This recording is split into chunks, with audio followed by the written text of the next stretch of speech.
Alors d'abord, bienvenue à tous.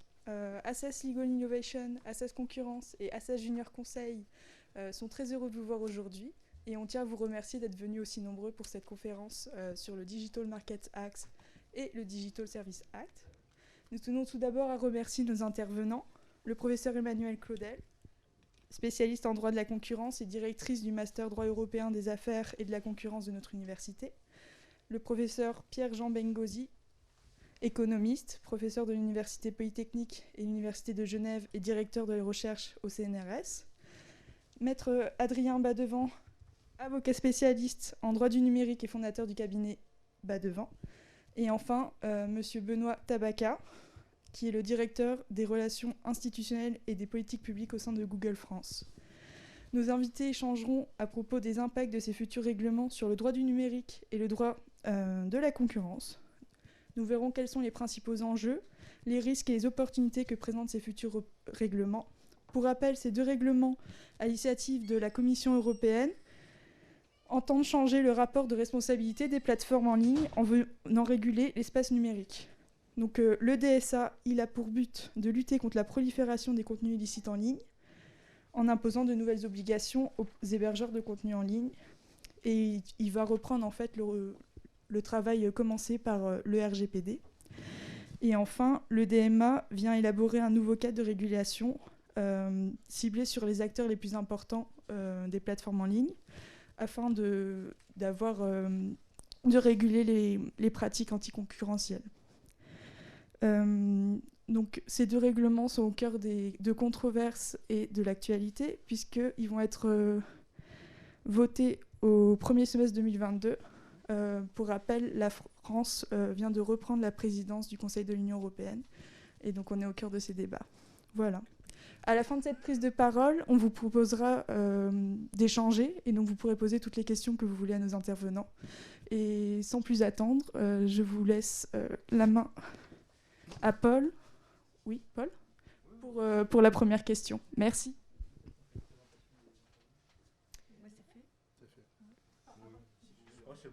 Je rentre pas dessus. Allez chercher sur Internet. Donc bonjour à tous. J'aurais une première question du coup pour mettre Badevant, pour introduire finalement cette conférence et vous demander qu'est-ce que ces règlements vont modifier concrètement dans la vie des entreprises du numérique. Merci. Merci beaucoup pour cette invitation. Je suis ravi d'être avec vous aujourd'hui. Et en fait, on vit une période extrêmement stimulante et excitante. Alors, non pas du point de vue de la pandémie, mais du point de vue de la régulation numérique en Europe. Je ne vais pas sortir du sujet, mais il faut savoir que le DMA et le DSA, ça s'intègre avec trois autres textes qui sont très importants, qui sont le Data Act, le Data Governance Act et le AI Act. Pourquoi il faut avoir ça en tête? C'est parce qu'on est en train de vivre une refonte quasi totale de la régulation numérique en Europe. Jusqu'à présent, il y avait la directive e-commerce en 2000 et la directive sur les données personnelles en 1995 qui structuraient un peu cet espace, cet écosystème. Les directives ne sont pas comme les règlements, vous le savez bien, puisqu'il y a des lois de transposition, même si ces règlements sont toujours un peu hybrides parce que ça renvoie quand même à certaines particularités nationales. Mais c'est important quand vous parlez du DMA d'avoir par exemple le Data Act et le Data Governance Act à l'esprit. Je vais en parler pas aussi bien en détail que certains des professeurs ici présents, mais la concurrence, il faut le voir dans le sens de la construction d'un espace de libre circulation. L'Union européenne, c'était la libre circulation des personnes, des biens, des capitaux, des services. Et aujourd'hui, il y a la 5e liberté de circulation, c'est celle de la donnée.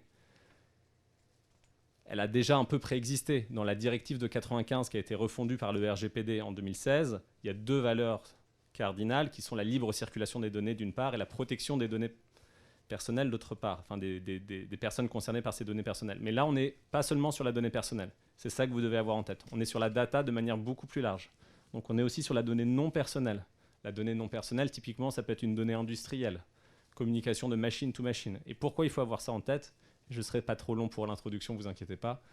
C'est parce que quand Thierry Breton a toute cette stratégie à partir de février 2020 pour l'Europe, c'est parce qu'il considère, avec d'autres commissaires comme Vestager, que l'Europe a plus ou moins déjà perdu la bataille du B2C. C'est-à-dire, certains acteurs qui sont, on ne va pas rentrer dans les faux acronymes journalistiques, dans des positions qu'on peut qualifier de big tech, ont déjà des avantages qui permettent d'être difficilement rattrapés. Il y a des industriels français, vous pouvez les nommer, ou européens, qui sont capables peut-être aussi de faire valoir certains de leurs caractéristiques pour être dans ce qu'on appelle le B2B, donc sur la donnée industrielle. Donc on n'est pas uniquement sur la donnée personnelle. Ça, c'était le premier aspect que je voulais vous dire.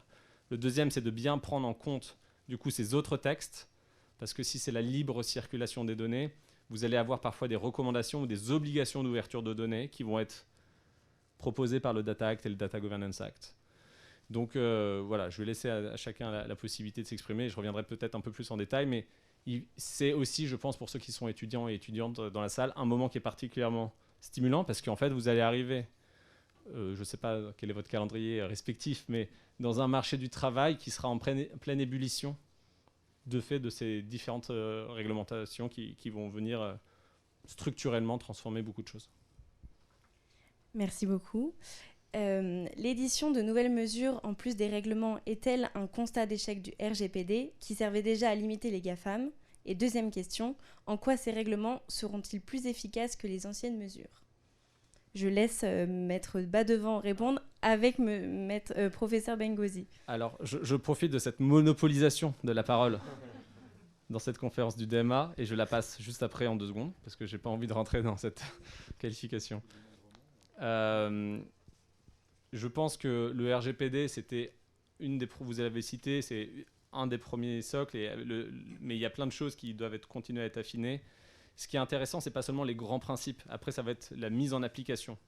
Donc le DSA, ça va être intéressant, mais il va falloir voir comment on va mettre en œuvre le DSA. Quelle va être l'obligation, par exemple, de partage de données entre plateformes et chercheurs, plateformes et gouvernements, etc. Donc il y a les cadres, mais après, il y a aussi la manière dont ils sont appliqués en pratique qu'il va falloir suivre en détail. Oui, d'abord, je pense que effectivement, ça a été déjà dit à la fois dans l'introduction et par mon voisin. Oui, pardon. Oui, je parlais dans le micro. Oui, d'abord, peut-être en introduction. Bon, présenté comme professeur, j'ai une deuxième casquette qui éclaire aussi un certain nombre de points. Une des choses, j'ai été pendant 6 ans membre du collège de l'ARCEP, donc le régulateur des télécoms, et une des choses dont j'étais le plus fier finalement, c'est d'avoir contribué, en tout cas à modeste mesure, au développement du roaming, qui vient d'être reprolongé pour 10 ans, c'est-à-dire la possibilité de téléphoner un peu partout en Europe sur le même marché. Et alors pourquoi j'introduis par ça? Parce que c'est finalement à la base du couple DSA-DMA qui a été adopté à la fin qui est adopté à la fin de cette année par le Conseil européen et qui va être donc validé au 1er septembre au premier semestre 2022. Et l'idée, c'est d'avoir effectivement de construire un espace qui soit sûr au niveau de l'Europe, et à la fois sur la législation des services, Digital Service Act, et sur la législation des marchés, le Digital Market Act. Et à la fois, côté service, l'objectif, c'est bien de protéger les citoyens contre les biens, les contenus des services illégaux. En un mot, de faire en sorte que ce qui est illégal dans le monde physique le soit aussi dans le monde virtuel ou dans le monde numérique. Et donc à protéger les droits fondamentaux. Et pour ce qui est du marché, c'est de créer des conditions d'une concurrence équitable pour les entreprises de l'Union, à la fois en réglementant les grandes entreprises technologiques et ne pas réglementer simplement, on y reviendra tout à l'heure, comme le faisait traditionnellement la réglementation de la concurrence ou la réglementation marché par marché. Et donc là, on a un changement où on réglemente des entreprises gatekeepers ou contrôleurs d'accès, et non pas simplement des marchés. Ça, c'est un des changements fondamentaux. Alors, pour revenir sur la question du lien, pourquoi le constat d'échec du RGPD, c'est pas exactement de la même chose dont on parle. Je pense que le RGPD traitait la gestion des données personnelles.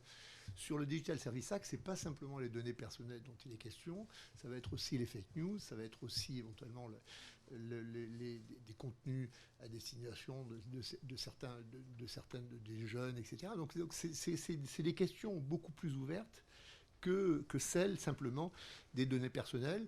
C'est probablement un constat d'échec pour moi, plutôt de l'autorité de la concurrence, en tout cas de la réglementation de la concurrence telle qu'elle était conçue jusqu'à présent. On y reviendra, notamment dans les déterminants du DMA, les règles qui ont été prises sur les questions d'acquisition, sur les questions de mesure, justement, du poids des entreprises gatekeepers, des plateformes gatekeepers que j'évoquais à l'instant, sont des dispositifs qui ont été mis en place justement parce que les mesures précédentes n'arrivaient pas à encadrer cette dimension-là, ou en tout cas les disparités de concurrence qu'on a pu apparaître chez un certain nombre de grandes plateformes, aussi bien sur les marchés grand public que sur les marchés B2B, hein, comme l'a dit Maître Bedevant, hein, les questions des données qui sont traitées ne sont pas simplement les données personnelles, numéro de sécurité sociale, santé, etc., mais également les données industrielles.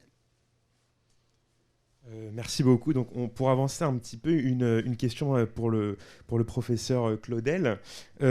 À quelle étape du processus législatif européen en sont ces deux projets de règlement ? Première question. Et est-ce que la présidence française du Conseil de l'UE, dont on a vu que la question de la régulation du numérique était centrale, c'est apparu notamment dans le discours du président Macron hier, qui a mis ça vraiment en avant, est-ce que cette présidence française aura une influence sur le contenu de ces textes ? Merci. Alors, à quelle étape du processus législatif ? On est bien avancé.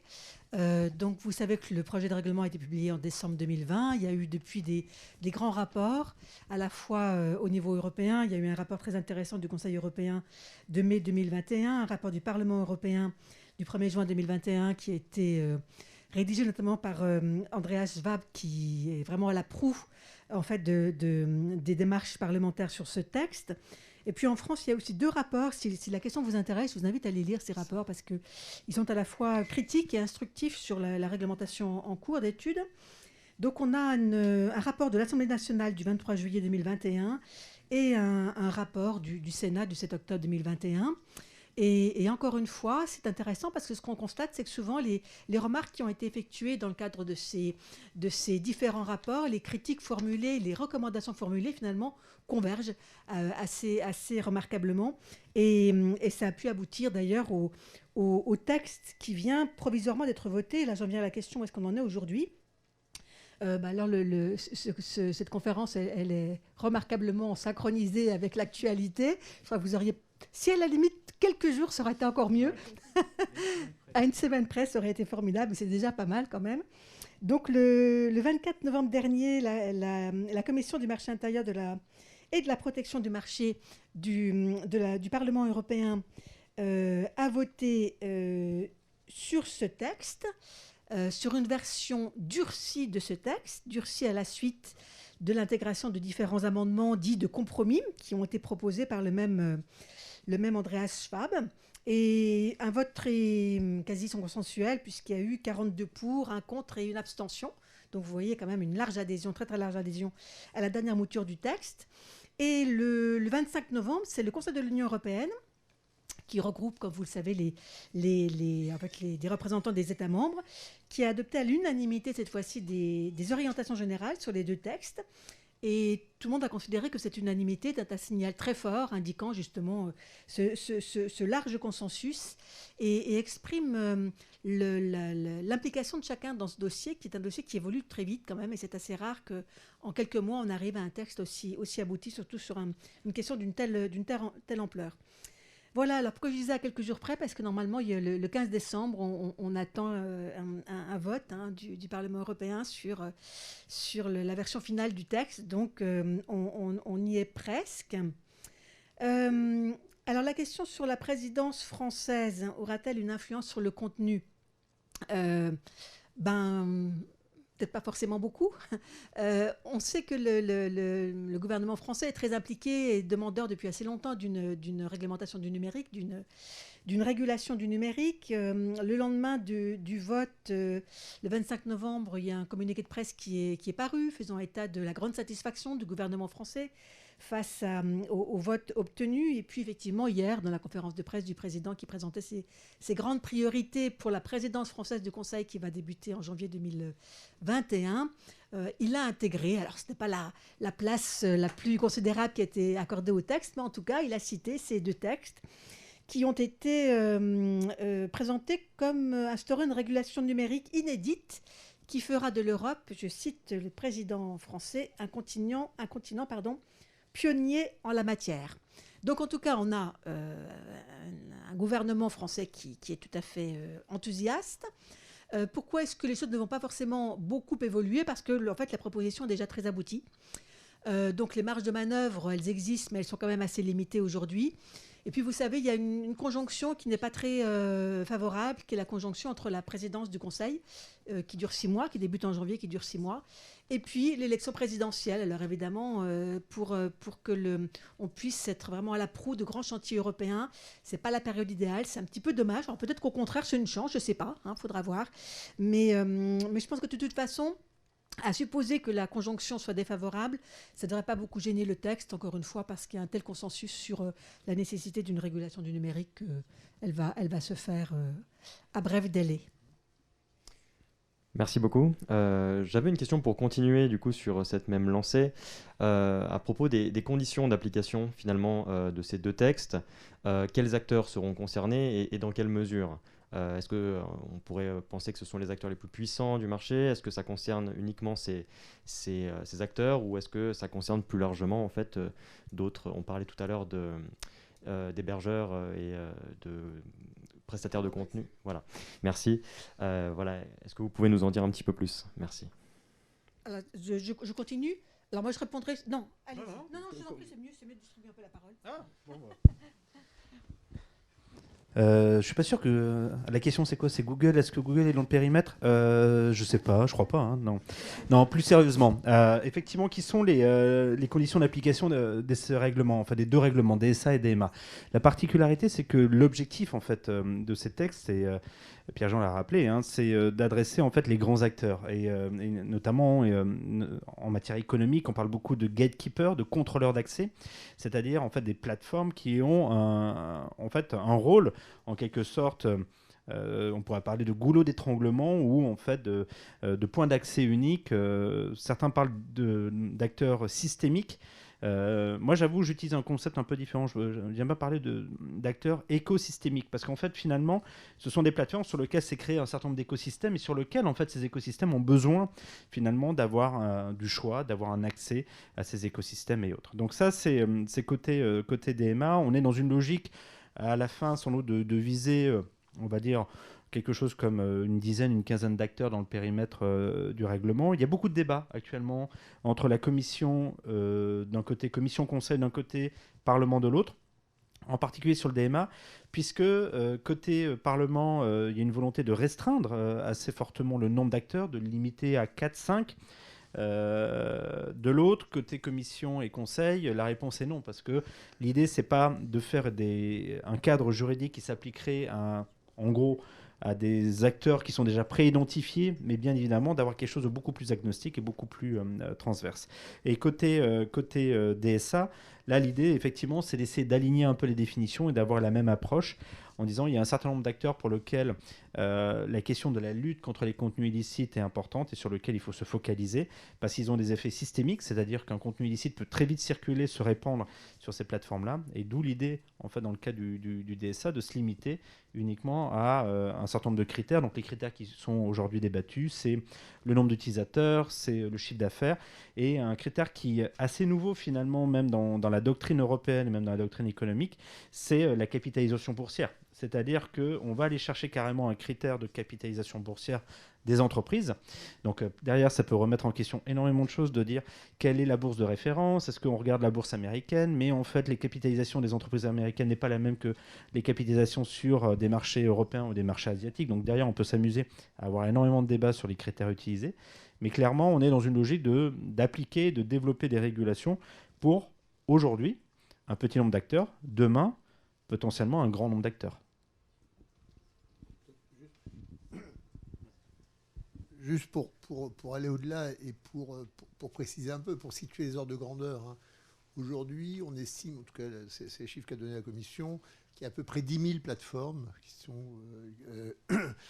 qui aujourd'hui opèrent opèrent en Europe. Sur ces 10 000, c'est effectivement moins d'une dizaine dont il est question, hein, c'est gatekeeper. J'aime bien le terme d'écosystémique, hein, je trouve qu'il est, parce qu'effectivement, on voit bien qu'il y a une forme d'enfermement. Je ne vais pas prendre l'exemple de Google, mais on voit bien que si vous prenez un abonnement sur Amazon, vous allez avoir à la fois la possibilité de commercer en ligne, de commander en ligne, avec des marchands, y compris des concurrents d'Amazon qui viennent vendre leurs produits sur Amazon. Vous avez la possibilité d'avoir accès à des livres, à des vidéos, à de la musique, etc. Donc il y a une forme et de la même façon, si vous prenez Facebook, vous avez le réseau social, mais aussi Insta, mais aussi, etc. Donc il y a tout un environnement qui fait qu'on a des concurrences qui se font aujourd'hui entre ces grandes plateformes, indépendamment peut-être des points de départ dans lesquels ils sont. Et les enjeux, le caractère écosystémique, il se joue aussi, par exemple, dans les acquisitions qu'elles peuvent faire. Hein, on estime à peu près que Facebook a racheté près de 90 entreprises depuis sa création. Google, je crois que c'est plus de 200. Et donc, on voit qu'à la fois, enfermement des consommateurs, capacité, parce que les poches sont profondes en termes de moyens, d'aller chercher les startups et de complémenter les offres à partir d'entreprises existantes. Ce qui fait qu'aujourd'hui, effectivement, c'est ces entreprises contrôleurs d'accès, contrôleurs de marché ou systémiques qui sont visés. Dans la décision du Conseil du 25 novembre, les critères qui sont donnés, c'est 45 millions d'utilisateurs actifs par mois, c'est un chiffre d'affaires de plus de 6,5 milliards et une date de plus de 3 ans, pour résumer. Donc on voit qu'on est sur des critères qui limitent quand même forcément la taille des entreprises. Peut-être juste sur est-ce qu'il faut élargir ou restreindre, c'était dans votre question. Moi, je ne pense pas qu'il faille trop élargir. Je pense qu'il faut rester sur un nombre, non pas d'opérateurs préidentifiés, parce qu'effectivement, ce n'est pas le but, mais en tout cas un nombre d'opérateurs assez circonscrits pour différentes raisons. La première, à mon avis, c'est que si on retient un trop large panel d'entreprises concernées, on va plaquer des règles un peu identiques à justement des entreprises qui peuvent avoir ces fameux écosystèmes assez différents. Et c'est peut-être de nature, pour utiliser un langage économiste, de nature à créer ce qu'on appelle des erreurs de type 1, c'est-à-dire qu'en réalité d'intervenir alors qu'il n'était pas si avisé que ça d'intervenir et de brimer d'une certaine façon la politique commerciale contractuelle des opérateurs. Alors l'autre raison, elle est vraiment juridique, hein.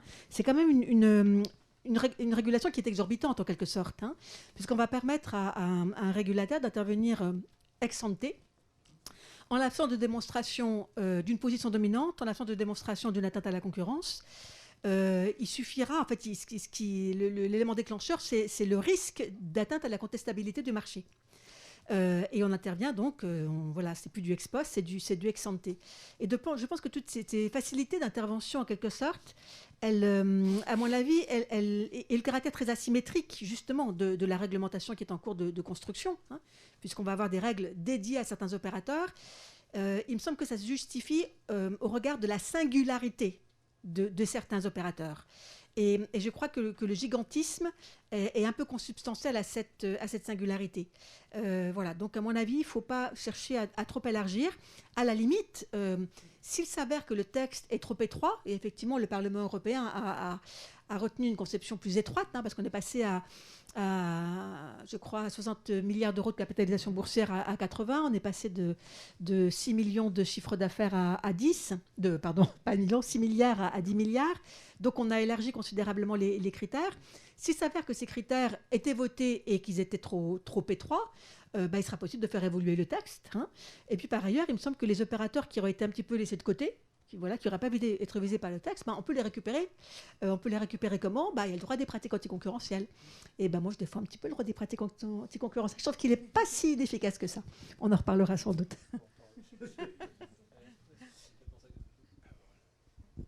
Je partage complètement votre approche sur le fait qu'il faille ou non élargir pour le DMA. Et je voudrais juste dire que pour le DSA, il y a peut-être des spécificités.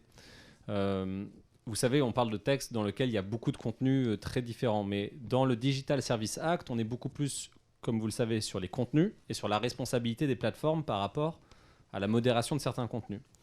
Et vous savez qu'on va arriver dans une élection présidentielle avec des périodes qui sont particulièrement intenses en débat et peut-être même parfois en instrumentalisation de la parole, que ce soit par des effets politiques ou par des effets inauthentiques et artificiels. Vous pouvez regarder les techniques qui sont aujourd'hui de trolling, de bots, de fait de pouvoir faire de l'astroturfing, c'est-à-dire vous faites croire à ce qu'un phénomène a beaucoup d'importance alors qu'il n'en a pas beaucoup, et il y a plein de manières de créer ces amplifications inauthentiques. Et les plateformes qui peuvent avoir une taille importante ne sont pas forcément les seuls vecteurs. Et il y a beaucoup de plateformes, j'ai employé une qualification impropre, qui seraient alternatives, qui seraient peut-être sur des seuils moins importants, mais qui pour le DSA devraient peut-être aussi devoir, dans l'évolution des choses, peut-être avoir une obligation de reddition de compte et d'accountability. Vous pouvez voir dans le débat américain, après la déplatformisation de Trump par rapport au débat qu'il y a eu au Capitole et sur Twitter, vous avez aujourd'hui d'autres plateformes que vous connaissez très certainement de nom, comme Parler, Gab, etc. Trump lance Truth. Vous avez des plateformes qui ne sont peut-être pas dans les effets de seuil européens, mais qui vont avoir un impact phénoménal sur la construction du débat. Et donc, je pensais au DSA par rapport à la désinformation, mais il y a d'autres sujets de modération de contenu en ligne qui peuvent être concernés. Oui, donc merci beaucoup pour avoir répondu à ces questions très riches.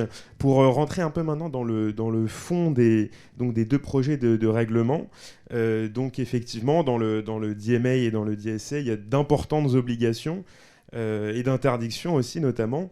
Pour n'en citer que quelques-unes, donc dans le DMA par exemple, on trouve l'interdiction des comportements déloyaux, l'interdiction de discriminer les autres acteurs pour favoriser, pourquoi pas, ses propres services. Dans le DSA, on va trouver donc d'autres mesures qui effectivement touchent plus à la lutte contre les contenus illicites, à des mesures de transparence. Il y a aussi par exemple un mécanisme de réclamation et de règlement extrajudiciaire des litiges, donc ce qui est assez novateur en la matière. Ma question est la suivante. Est-ce que donc, ces obligations peuvent-elles être contournées ? Est-ce qu'il y a un risque de contournement de ces obligations par des entreprises qui seraient tentées de rester en amont des seuils prévus dans chaque règlement pour effectivement ne pas avoir à se conformer à ces obligations et prendre le risque d'être sanctionné pour avoir entravé celles-ci? Merci beaucoup. J'attaque. Comme ça ne nous concerne pas. Je peux attaquer. Est-ce que ça va arriver ? La réponse est oui. En fait, ça arrive déjà.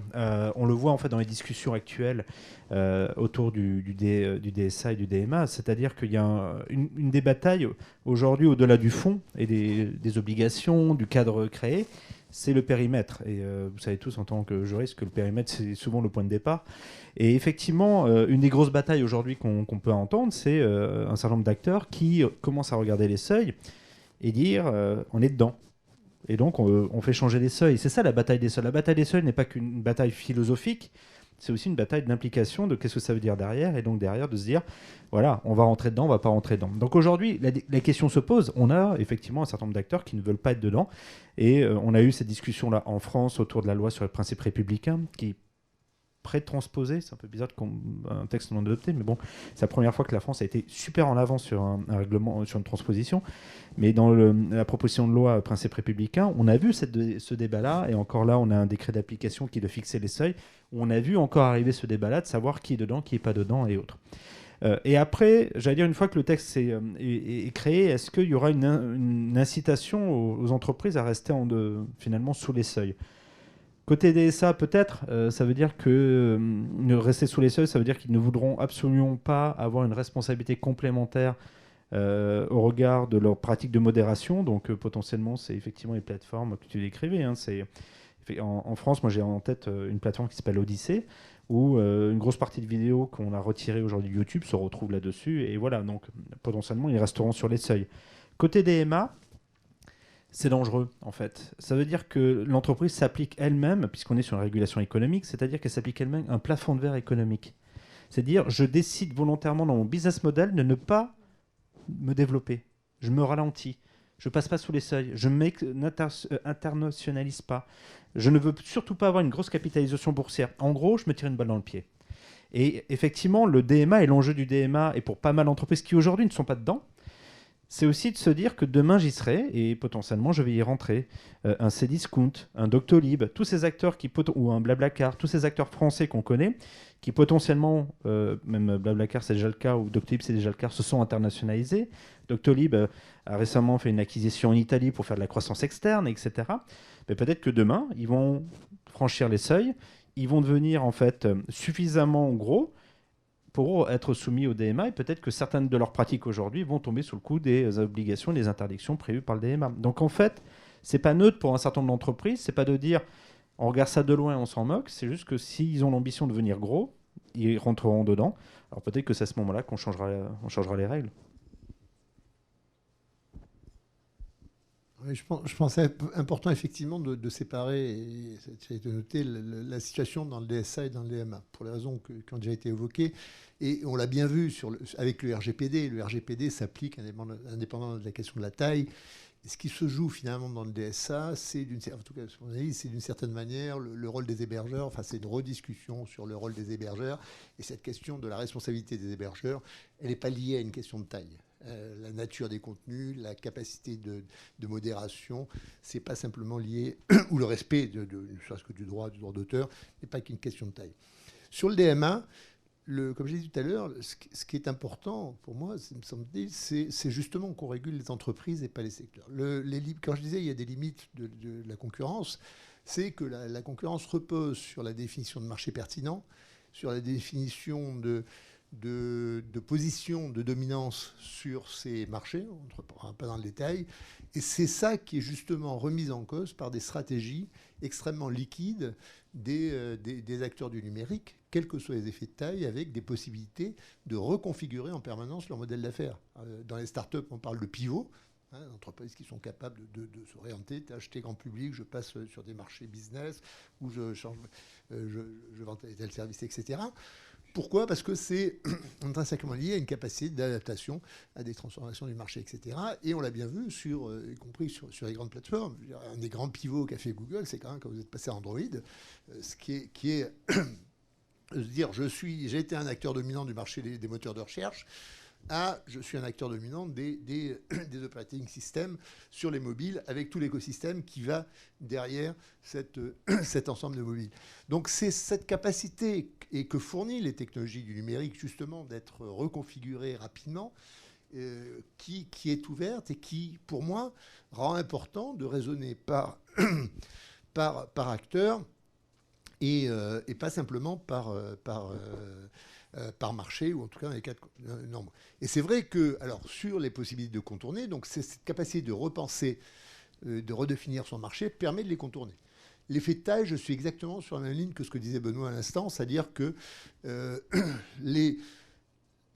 c'est la force des externalités, des effets indirects un effet de synergie, etc., qui se crée sur les marchés numériques, notamment quand on a à la fois des clients grand public et des fournisseurs ou des interlocuteurs qui sont sur les marchés professionnels, ce qu'on appelle des marchés bifaces, font que finalement on est sur des entreprises qui sont systématiquement en croissance et dont la force est la croissance. Et se donner un plafond de verre, effectivement, c'est se tirer une balle dans le pied. C'est comme un vélo. Un vélo, si vous arrêtez de pédaler, vous tombez par terre. Je pense qu'aujourd'hui, la concurrence est telle que les entreprises sont prises dans une démarche de croissance et d'alimenter cette croissance. Et le fait de s'auto-limiter, quels que soient les seuils, et ce que je dis là, c'est pour les grandes, mais c'est aussi vrai pour les petites, veut dire qu'à ce moment-là, c'est comme en vélo, on se casse la figure parce qu'on ne peut pas se redéployer, rechanger, réinvestir, etc.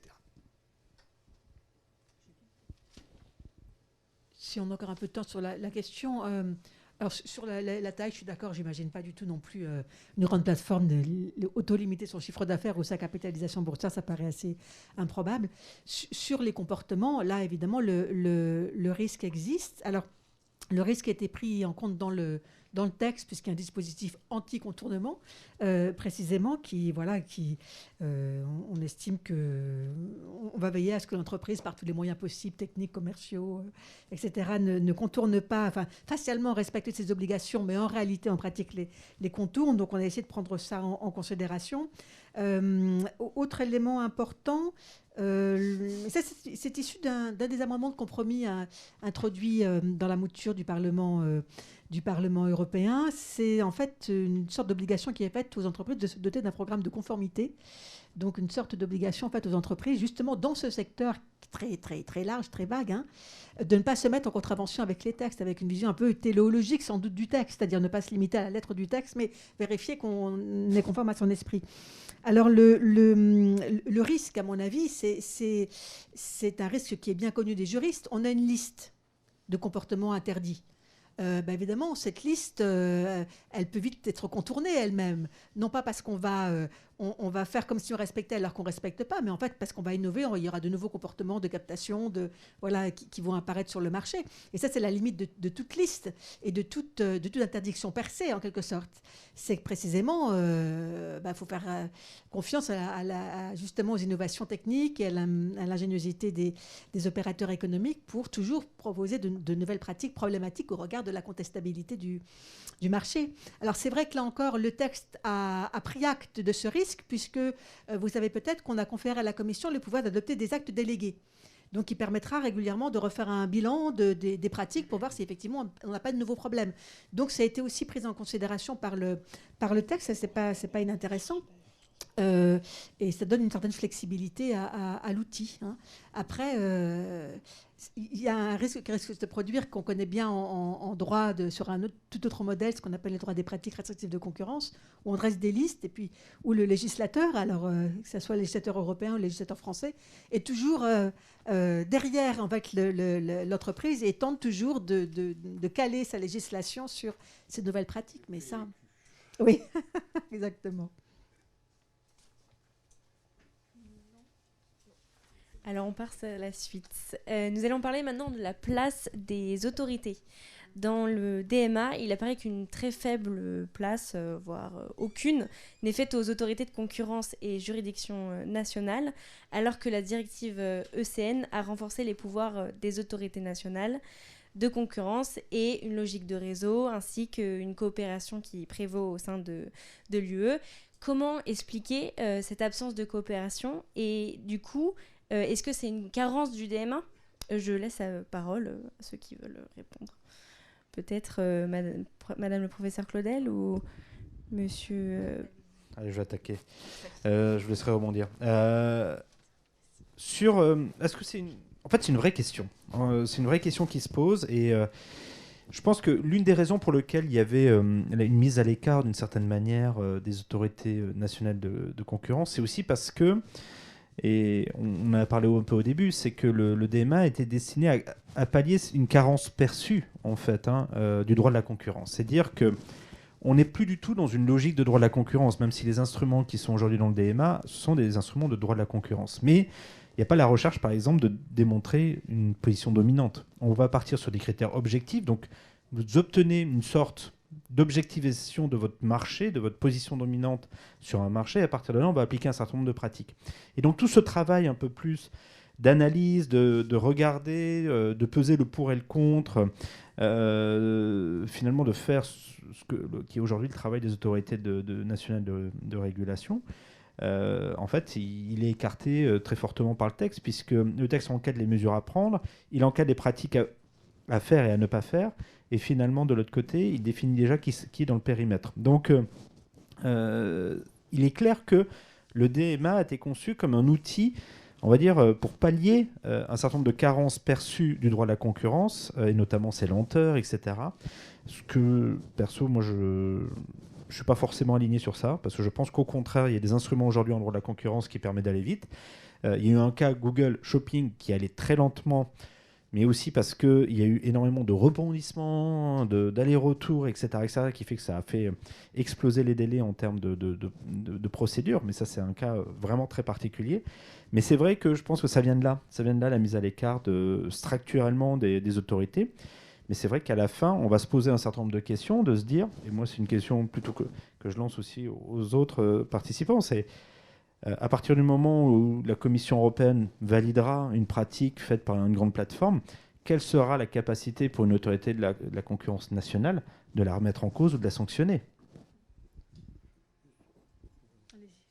Juste un point d'un mot, c'est qu'il y a des carences perçues de la régulation de la concurrence, il y a des carences perçues des autorités. Je pense que, c'était pas évoqué, je pense qu'une des raisons, c'est notamment l'autorité irlandaise et en tout cas la faiblesse, en tout cas vécue comme telle, de la part des autres pays, de l'autorité irlandaise qui accueille, pour des raisons de fiscalité, la plupart des grandes plateformes, et on l'a vu notamment sur son incapacité ou ses difficultés à sanctionner Facebook, et des mesures qui étaient considérées comme insuffisantes. Donc une volonté de la Commission de reprendre la main en disant certains pays ne sont pas forcément capables de le faire, donc on va recentraliser, ce qui est cohérent en même temps avec des plateformes qui sont de la taille qu'on a évoquée, donc présentes sur plusieurs pays, au niveau continental, avec des effets de circulation à la fois des flux financiers et logistiques entre pays. On parlait de sandwich irlandais ou de sandwich danois, etc. à une époque. Et donc le fait de recentraliser au niveau européen, au niveau disons, de la Commission, a un sens. Après la question, c'est effectivement celle que moi, c'est dans quelle mesure ensuite c'est décliné sur les autorités nationales, dans quelle mesure les autorités nationales peuvent s'en ressaisir, et comment s'opère la coordination entre 26 autorités qui chacune ont aussi leurs contraintes ou leurs points de vue qui ne sont pas forcément toujours très simples. Je parlais tout à l'heure du cas des télécoms. Même si on a des mesures globales, on voit bien sur certains sujets, y compris des sujets qui sont très, très frontières avec le DSA, je pense notamment à la net neutralité. Sur des sujets comme ça, les différents pays n'ont pas forcément la même interprétation de ce qui est permis, de ce qui n'est pas permis et comment il faudrait faire. Vous allez nous ouvrir l'appétit avec ce double sandwich irlandais-hollandais, souvent aussi, pas que danois. Il y a deux aspects que vous venez de décrire, et je pense que Benoît Tavaka décrivait également, qui sont intéressants. Moi, je ne suis pas spécialiste en droit de la concurrence, mais ce que je trouve intéressant sur le DMA, c'est cette approche du terme donc, gatekeeper, contrôleur d'accès. D'un point de vue non-qualification juridique, c'était en fait le constat de voir qu'il y avait peut-être des acteurs, sans rentrer, je dis, dans la qualification juridique, qui pouvaient être des facilités essentielles, un peu comme une pyramide de Maslow, où il fallait passer par eux pour avoir après accès à certains autres services. C'est-à-dire la pyramide de Maslow, vous voyez ce que c'est, hein. Il faut déjà subvenir à ses besoins avant de pouvoir faire du kitesurf. Et donc... oui, et donc il faut avoir accès à Internet pour pouvoir avoir accès après peut-être à des services de santé ou de fintech par la suite, si ces écosystèmes dont vous parliez justement sont trop structurants. Et ça, là-dessus, le gatekeeper l'aborde bien, je trouve, dans la notion. Ce que je voulais dire sur... et je vais un tout petit peu hacker la question, parce que la question de l'autorité compétente se pose aussi pour le AI Act, se pose pour le DSA et va se poser pour le Data Act et le Data Governance Act. La raison pour laquelle je vous dis ça, c'est contrairement au DMA, c'est pas qu'on exclut par exemple l'autorité de la concurrence ou autre, c'est Au contraire, on dit dans ces textes, il y va avoir une autorité administrative indépendante de l'État membre qui va pouvoir statuer sur ces sujets. Et par exemple, dans l'Intelligence Artificielle Act, on va se dire, bon, peut-être que ça va être la CNIL. Mais la CNIL, au départ, c'est les données personnelles. C'est pas si évident que ça soit la CNIL. On se dirige un peu vers là. Mais ce que je veux dire, c'est qu'il faut bien voir aussi le paysage au niveau français. En janvier 2022, c'est pas seulement la France qui prend la présidence de l'UE, même s'il n'y aura pas d'impact sur les textes, c'est aussi la fusion de Hadopi du CSA qui donne l'ARCOM. Vous avez aussi ce paysage des autorités administratives. Et peut-être que l'ARCOM, très logiquement, peut statuer par rapport au DSA.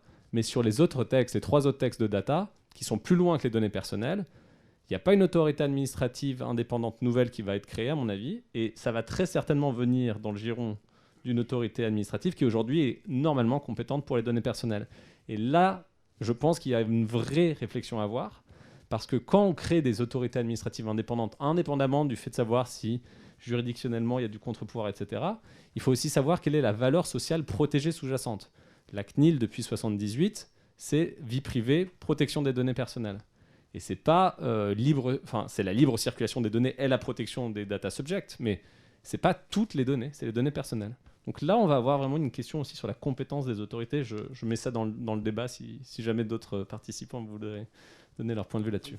Ce qu'il faut voir aussi, c'est que ce découpage, c'est pas forcément le même qu'on a dans tous les pays.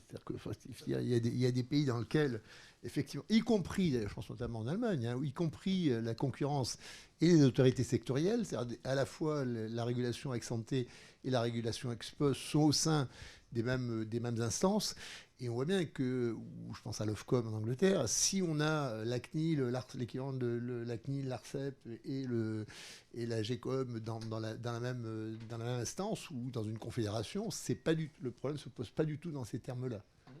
Mais bon, ça c'est un de mes dadas qui était la confédération des régulateurs. Mais... Du coup, faut-il Juste un tout petit mot, je ne vais pas reprendre sur ce qui a été dit, mais il faut un tout petit peu nuancer, à mon avis, l'élection des autorités nationales. En tout cas, c'est vrai que le GREAF a été très clairement articulé contre le projet de DMA lorsqu'il a été publié. Les autorités... Alors, il y avait tous les arguments que vous avez développés en faveur de la centralisation, qui sont des vrais arguments. Mais à quoi il a été répondu que la Commission ne pouvait pas tout faire, qu'elle avait des ressources limitées, qu'on allait créer un goulet d'étranglement, qu'on allait donc donner du retard dans le traitement des affaires.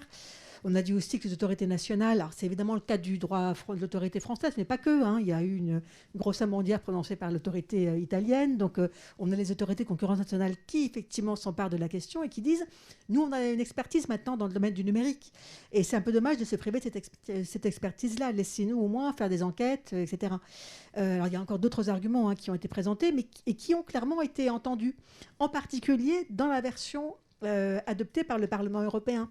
C'est vrai qu'a priori, le Conseil semble beaucoup plus près de la version d'origine, mais moi, j'ai vu que des grandes orientations du Conseil.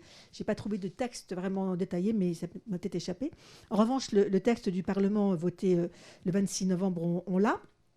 Et donc, il est dit plus clairement que 2 autorités nationales de concurrence, et non plus 3, pourront lancer des enquêtes. Pourront demander à la Commission de lancer des enquêtes. Il est aussi admis que des autorités elles-mêmes pourront procéder à des enquêtes. On propose la création d'un groupe européen de haut niveau des régulateurs numériques. Donc on va intégrer aussi, dans le cadre de ce groupe de haut niveau, des spécialistes de questions extra-concurrentielles, et ils figureront des experts nationaux, etc. etc. Je pourrais donner la liste exhaustive, mais en tout cas, les autorités nationales et les juridictions nationales sont un petit peu moins mises à l'écart dans la dernière version que dans la mouture originelle. Et c'est sans doute une bonne chose, évidemment. Du coup, pour rester en fait finalement sur à peu près la même question et même aller au-delà, on remarque que notamment le DSA a intégré, comme à l'image du RGPD, le mécanisme de compliance. Est-ce que vous pensez que cette autorégulation est efficace dans le cadre de ces directives ? Oui. Voilà. C'est pas pour gagner du temps, mais oui, en fait, et je dirais ça va même au-delà de l'autorégulation. C'est vrai que la logique de compliance, c'est quelque chose d'assez nouveau. Et Et on voit, nous, on est déjà en train de discuter assez fortement avec le CSA français, puisqu'on a la loi française, donc on doit déjà travailler en France et finalement préimplémenter le DSA. Et c'est vrai que ça permet de se poser pas mal de questions et de remettre à plat énormément de choses. Donc c'est pas une c'est pas une autorégulation classique, c'est pas nous qui décidons tout seul dans notre coin, c'est une autorégulation, mais qui est finalement encadrée très fortement par un régulateur, supervisée par un régulateur. Donc c'est quelque chose qui va quand même un cran plus loin. Un cran plus loin et aussi un cran plus loin par rapport au RGPD. Et donc ça, c'est quelque chose qui aujourd'hui est nécessaire, c'est quelque chose sur lequel, et notamment quand il y a des entreprises comme la nôtre qui a une taille importante, on a un certain nombre de devoirs et des obligations et des responsabilités plus fortes. Donc oui, il faut être capable, au travers de cette autorégulation ou de cette logique de compliance, de pouvoir aussi expliquer ce qui se passe. On parlait tout à l'heure des élections. Nous, on a eu un cas très... dans les faits, nous et moi en particulier, j'ai eu à gérer un cas très particulier il y a à peu près 15 jours maintenant, avec la vidéo d'une déclaration de candidature à l'élection présidentielle, où le candidat a fait le choix d'utiliser YouTube pour mettre en ligne la vidéo. Un très beau cas en matière de... Pour ceux qui aiment la propriété intellectuelle, ça sera un joli partiel, je ne sais pas si un peu... Voilà, au passage.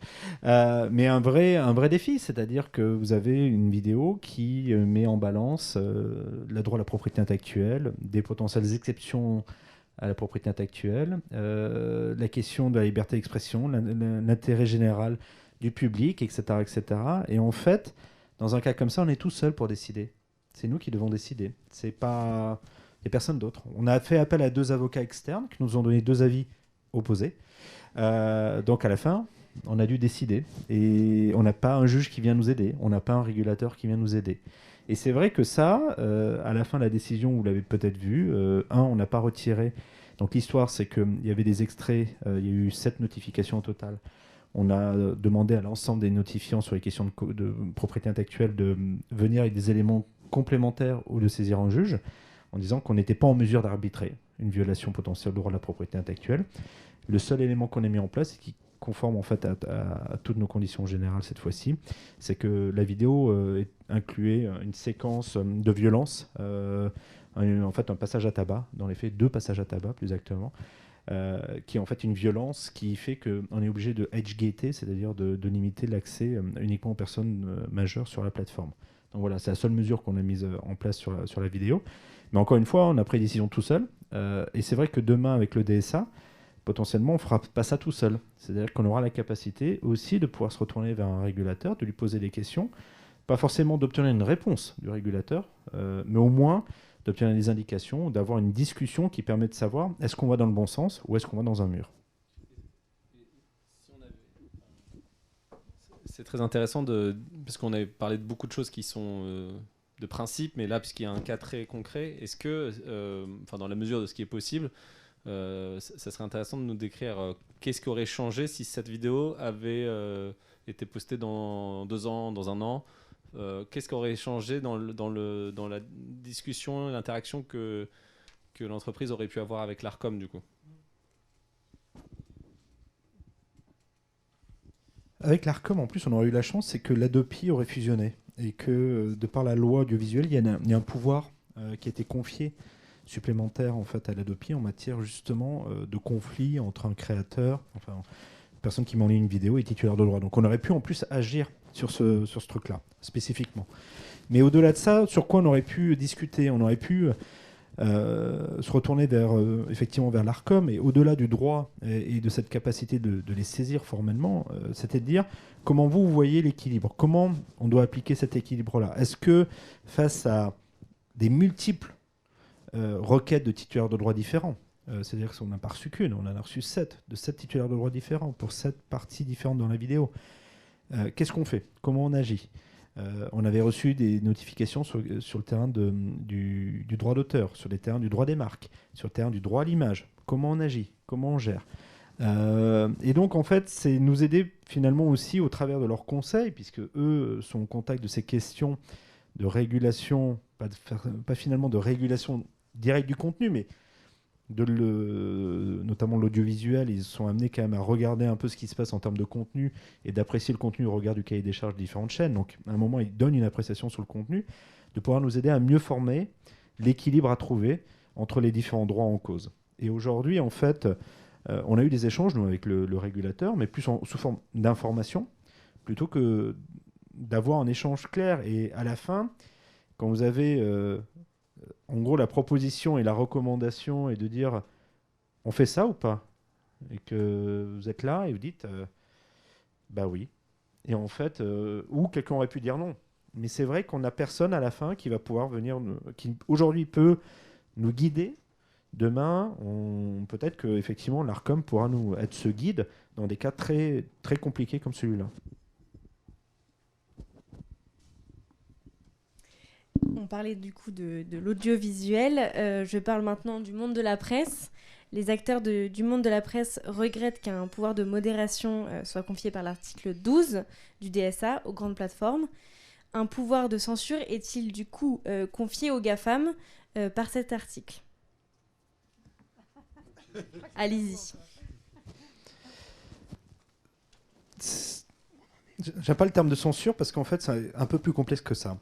La question, en fait, en creux, derrière, c'est de dire est-ce que des contenus, du fait d'une personne, là en l'espèce c'est effectivement des éditeurs de presse, est-ce qu'ils peuvent être immunisés de l'application, notamment sur les grandes plateformes, en fait, des conditions générales d'utilisation? C'est ça la question de manière un peu plus déconnectée et re-rationalisée. Dans les faits, c'est de dire est-ce que YouTube, Facebook, Twitter ont la capacité de retirer, de bloquer un contenu qui a été mis en ligne par un éditeur de presse, par un média, du simple fait de la violation, non pas de la loi, mais aussi des conditions générales d'utilisation. Il y a la question qui se pose, est-ce que aussi ça vise les violations de la loi? J'espère que c'est pas discuté, parce que si ça viole la loi, oui, là, il faut quand même qu'on retire, quoi qu'il arrive.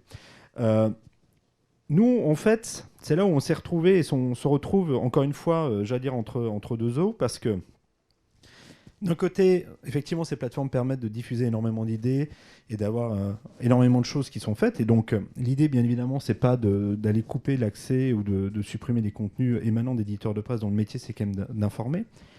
Mais à l'inverse, on a quand même aujourd'hui des situations où on a des médias qui vont diffuser des informations, non pas des fake news au sens, en gros, petite désinformation ou erreur journalistique, c'est pas ça du tout dont on vise là, mais véritablement des vraies campagnes de désinformation. Notamment, actuellement, on a énormément de cas concernant la désinformation médicale autour du Covid et l'efficacité des vaccins. Nous, on a fait un choix de dire que dès lors qu'une vidéo, quel que soit l'émetteur de cette vidéo, qu'il soit média, individu ou chef d'État, dès lors que cette vidéo, en fait, remet en cause l'efficacité des vaccins ou annonce un diagnostic erroné concernant, en gros, la maladie. Exemple très récent, je ne citerai pas qui est le candidat en question, mais un candidat à l'élection, ce n'est pas le même, à l'élection présidentielle, a vu une de ses vidéos être supprimée la semaine dernière parce qu'il expliquait que le Covid ne tuait pas les enfants. C'est faux. Donc là, on a une information qui est matériellement fausse, médicalement fausse, et effectivement, c'est une violation de nos conditions générales. Quand il s'agit des médias, on a ça. On a des médias. Je ne parle pas des grands médias nationaux. Ce n'est pas du tout ça qui est en cause. On a le cas avec François. Alors, je ne vais pas révéler quelque chose de caché, mais François a vu sa chaîne YouTube être retirée de ce fait-là, et on est au contentieux avec eux de ce fait-là. On a le cas en Allemagne avec Russia Today. Russia Today, en fait, a été retiré de YouTube du fait de la diffusion à plusieurs reprises d'informations médicales et aussi de perturbations dans le cours de l'élection législative allemande. Donc, un autre sujet qui est celui de la manipulation de l'information et de ce qu'on appelle les manipulations d'origine étrangère. Et donc, oui, on doit avoir la capacité d'agir. Et effectivement, l'enjeu pour nous autour de cet article-là, c'est de dire que si on bloque effectivement notre capacité d'agir, on le bloque pour tout ce qui sera considéré ou présenté comme un média. Demain, si vous avez un État qui décide de créer des multiples médias, français ou francophones, en Europe de l'Est, et qui du jour au lendemain décide de changer la ligne éditoriale de ces médias, et pour diffuser des fausses informations ou influer sur le cours d'une élection, on ne pourra pas agir. Et ça, c'est pas possible. C'est-à-dire que c'est ça, en fait, pour nous, l'enjeu autour de cette disposition-là. C'est de dire que, en fait, on a été confronté, on est confronté au quotidien à un vrai risque, et on ne veut pas se retrouver les pieds et poings liés et d'ouvrir, en fait, un énorme trou dans la raquette et de se retrouver avec nos plateformes qui soient utilisées par des structures qui se présenteraient comme des médias et qui n'auraient pas, dans leur pays en cause, les mêmes vérifications qu'on peut avoir en France, par exemple, sur un certain nombre de médias de labellisation, et que derrière, ça soit un peu, comme on dirait, la fête à la saucisse. Je crois que c'est important de bien comprendre la différence. À la fois, c'est très proche de la presse. D'ailleurs, ça fait d'ailleurs partie aussi des sujets. Mais en même temps, c'est très différent. Les plateformes sont très différentes de la presse, hein, quelle qu'elle soit. La presse éditorialise elle-même son contenu. Un journal est responsable de son contenu, et la loi sur la presse du 19e, 1880, exactement, qui est une des grandes lois de la République, parce qu'elle a quand même été robuste et résisté jusqu'à présent, et de façon très, très, très efficace, avec une loi qui est pas bavarde en plus. Enfin, bon, je remets la parenthèse. Mais donc il y a cette responsabilité individuelle. Les plateformes, c'est très différent. C'est-à-dire, les plateformes n'éditorialisent pas leur contenu globalement, ou très indirectement, hein, avec des algorithmes depuis longtemps de mise en avant, etc. Donc les questions qui se posent sont effectivement spécifiques, mais on le voit bien. C'est-à-dire que les contenus qui vous sont adressés, c'est pas vous qui les avez élaborés, donc il y a une forme de responsabilité. Est-ce que j'accepte de le mettre en ligne ou pas, ou autre? Et c'est ce choix-là qui est ni un choix de censure d'un acteur extérieur qui vient interdire un contenu, etc., mais un acteur d'un distributeur. C'est comme un kiosque à journaux qui dira tiens, j'ai pas tel magazine, il me plaît pas, ou tel, etc. Je vais pas le mettre en avant. Alors ça, c'est le premier point. Et le deuxième point, mais qui explique aussi cette situation-là, c'est que les plateformes sont dans un contexte d'hyper choix. C'est-à-dire que si on prend YouTube, ou je ne sais pas combien de millions de vidéos 500 heures chaque minute. Voilà, donc exactement.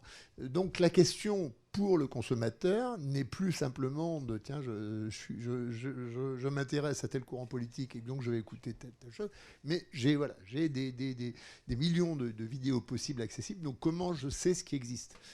Et c'est forcément, ces plateformes sont à la fois des agrégateurs de contenu, mais aussi des orientateurs, finalement, je ne sais pas comment le dire, d'indications justement pour aider à la sélection, au choix, etc. Et c'est ce double rôle, finalement, à la fois d'hébergeur et d'orientation qui rend un peu la situation un peu difficile, à la fois qui rend leur présence indispensable et leur fonction de choix, d'attention, de prescription déterminante et indispensable, et en même temps qui complique la prise en compte réglementaire. Les choix qui avaient été faits il y a quelques années de dire les hébergeurs ne sont pas responsables des contenus qu'ils hébergent, elle ne tient plus, on voit bien toutes les difficultés et l'émergence même du DSA est liée à ça. C'est-à-dire que en fait, le choix qui avait été fait n'est plus soutenable par rapport aux limites qu'on a pu observer. Et en même temps, donc on essaye de trouver de nouvelles... Et effectivement, mais je pense qu'il y a une autre question qui est connexe, c'est de quelle manière la plateforme en question va réaliser cette modération. Parce qu'on a dit qu'il y a 500 heures chaque minute, donc forcément, il y a une part de modération qui est faite en partie de manière algorithmique, automatisée, nécessairement, puisqu'on est sur une infobésité. Mais du coup, c'est là où ça devient aussi très compliqué pour tout le monde, hein, aussi bien pour les utilisateurs que les plateformes et les personnes concernées. C'est-à-dire que vous allez devoir taguer certains types, donc mettre des mots-clés, et il y a certaines informations ou contextes qui évoluent avec le temps. On peut prendre un exemple concret. Pendant la pandémie, il y avait la question de savoir si le virus provenait d'un laboratoire ou pas.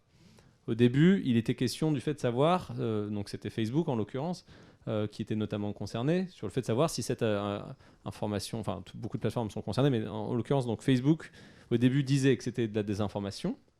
Puis il y a eu des évolutions, comme vous le savez, dans certaines publications grand public qui disaient que finalement c'était peut-être pas quelque chose qui était complètement tiré d'un chapeau.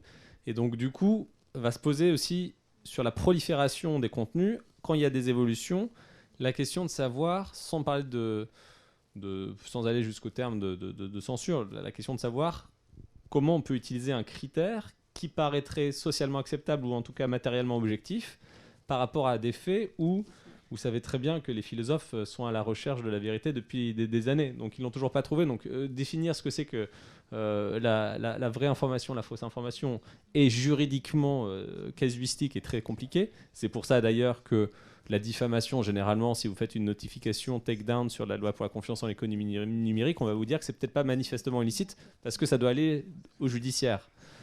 Donc il y a cette question-là, je pense aussi de la modération.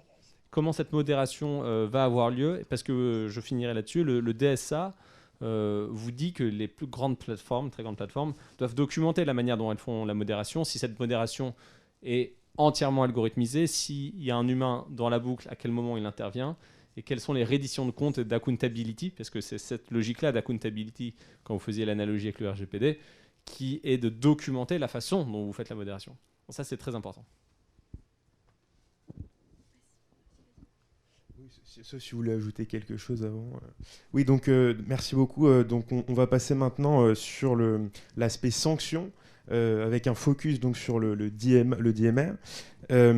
Donc les sanctions qui sont envisagées dans ce texte sont particulièrement lourdes. Elles peuvent aller jusqu'à 10% du chiffre d'affaires, donc pour un manquement aux obligations du coup ex-ante qui seraient imputées à ces big tech.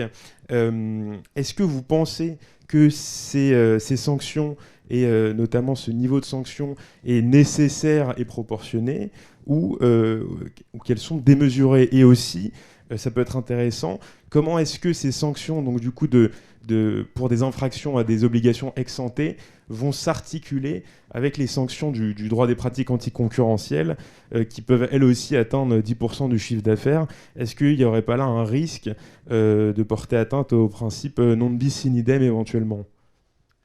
Beaucoup de questions en une. Donc, je vais commencer à répondre, mais j'imagine qu'il y aura d'autres intervenants qui seront très intéressés par ces questions-là. Alors, les sanctions, d'abord, elles ne sont pas juste non-respect des règles, donc sanctions. Le principe qui est visé par le texte, c'est le non-respect systématique des règles qui pourrait effectivement justifier une mise en branle, en quelque sorte, de l'appareil sanctionnateur.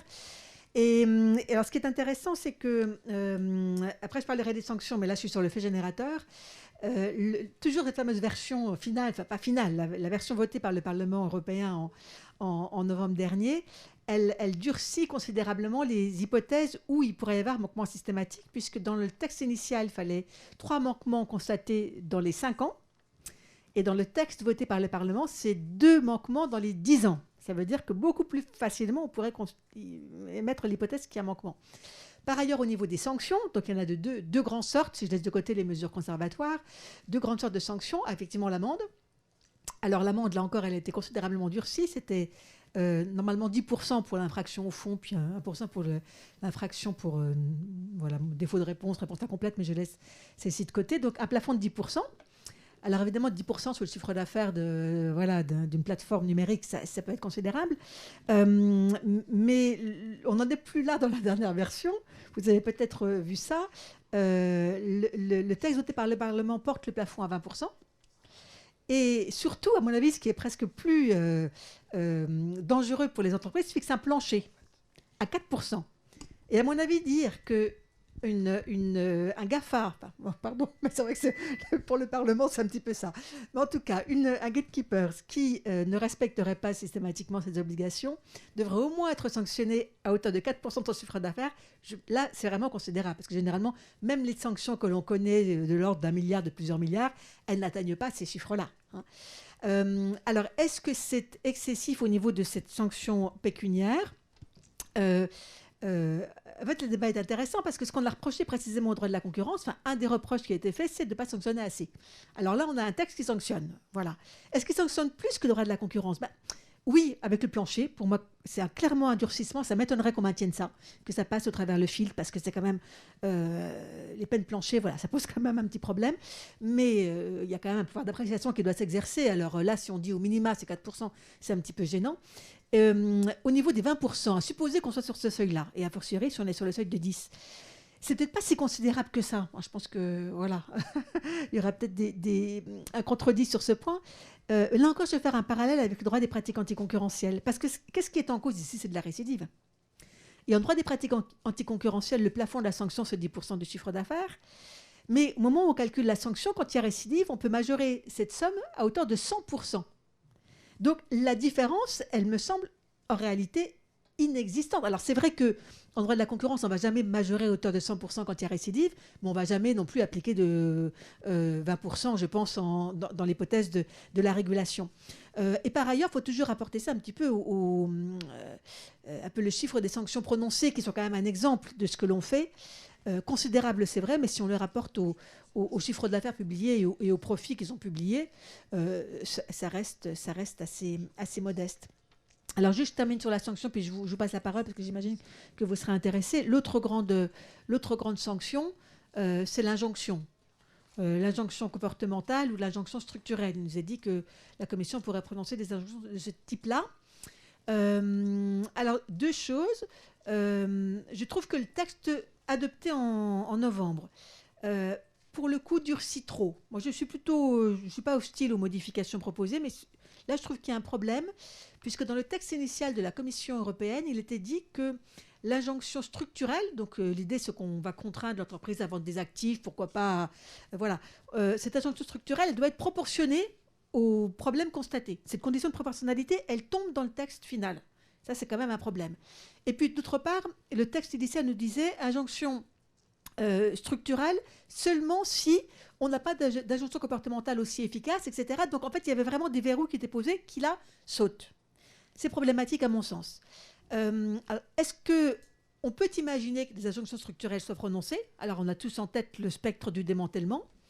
À mon avis, c'est plus une hypothèse d'école. C'est vrai qu'on dit toujours que c'est une arme de destruction massive, on l'inscrit dans la loi, mais l'idée, c'est de dire aux entreprises, attention, vous êtes menacés, mais l'idée n'est pas de s'en saisir. Quand on regarde les débats qui ont lieu aujourd'hui aux États-Unis, on sait que le Congrès américain a rendu un rapport en juin 2020 qui était extrêmement critique vis-à-vis des GAFAM, puisque là, ce sont eux qui sont explicitement visés, qu'on a nommé l'INACAN à la tête du principal organe de concurrence américain, et que c'est voilà, qu'elle est une avocate qui est extrêmement réputée pour sa lutte contre effectivement les abus des grandes plateformes numériques. Quand on sait qu'il y a eu 5 projets de loi qui ont été déposés, je crois que c'est en juin dernier, dont l'un, j'ai noté quelque part, dont l'un est surnommé, c'est pas son nom officiel, mais il est surnommé Break Them Up, c'est-à-dire cassons-les. On se dit que c'est quand même dans l'air du temps. Alors, est-ce que pour autant on va y procéder? On imagine que ça serait très compliqué, que les modèles d'affaires pourraient être considérablement bouleversés. À voir.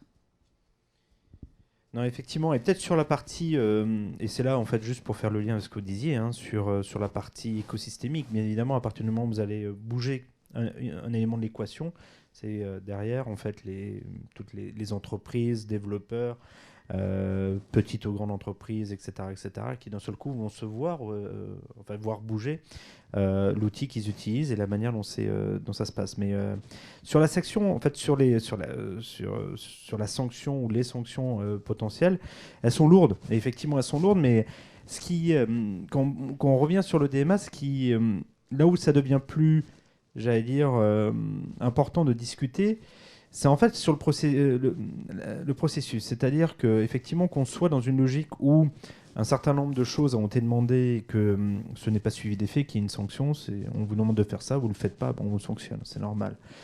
Dans la partie du DMA, c'est que aujourd'hui, il y a effectivement le règlement qui va élaborer un certain nombre de pratiques.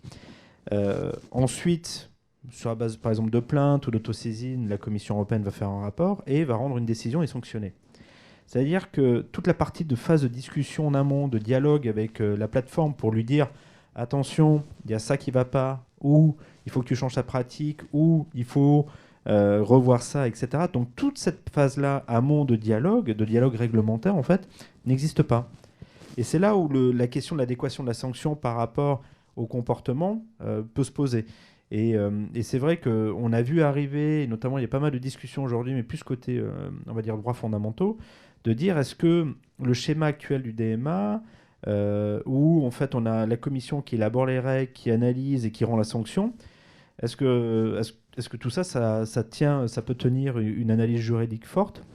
Moi je me souviens à l'époque, une décision du Conseil constitutionnel où le Conseil avait justement sanctionné.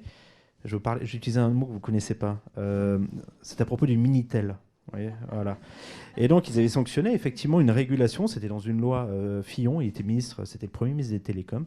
Et effectivement, ils avaient sanctionné le fait d'avoir fusionné deux structures qui étaient l'organisme chargé de la régulation du Minitel et des services Minitel, et l'organisme élaborait les normes et sanctionnait les normes qu'il avait lui-même élaborées. Donc, à un moment, il y avait un problème en fait de droit de la défense. Et le Conseil constitutionnel avait censuré ça.